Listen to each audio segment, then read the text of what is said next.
ചാലക്കുടിയിൽ UDF-ഉം LDF-ഉം തിരഞ്ഞെടുപ്പ് ചെലവ് പരിധി ലംഘിച്ചതായി NDA.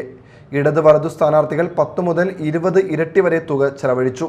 ഏകദേശം 4 മുതൽ 8 കോടി രൂപ വരെ ഇതിനകം ചെലവഴിച്ചുവെന്നും NDA നേതാക്കൾ വാർത്താസമ്മേളനത്തിൽ ആരോപിച്ചു.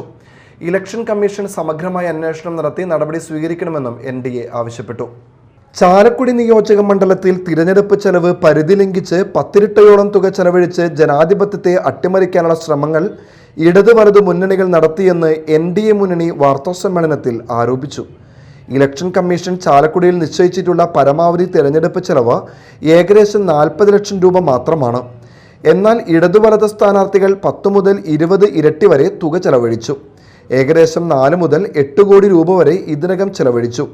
പ്രചാരണ റാലികൾ, വോട്ടർമാർക്ക് പണം വിതരണം, വാഹനജാഥകൾ, പാർട്ടി പ്രവർത്തകർക്കുള്ള പ്രോത്സാഹന തുക എന്നിവയ്ക്കായി ഈ വൻ തുകയാണ് വിനിയോഗിച്ചതെന്ന് അവർ ആരോപിച്ചു.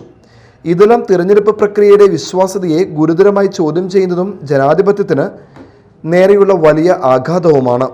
ഈ വിഷയങ്ങളിൽ എത്രയും പെട്ടെന്ന് ഇലക്ഷൻ കമ്മീഷൻ സമഗ്രമായ അന്വേഷണം നടത്തി ഉത്തരവാദികളായവർക്കെതിരെ കർശന നടപടി സ്വീകരിക്കണമെന്ന് NDA ആവശ്യപ്പെട്ടു.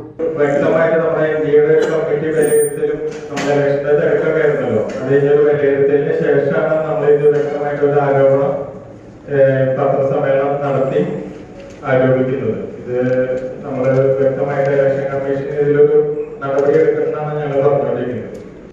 വാർത്താ സമ്മേളനത്തിൽ advocate Sunny Gopuran, Anil Thottaveethi, KA Unnikrishnan, KP George, KA Suresh, TV Prajith, PD Varghese എന്നിവർ അറിയിച്ചു. Media time, Chalakudy.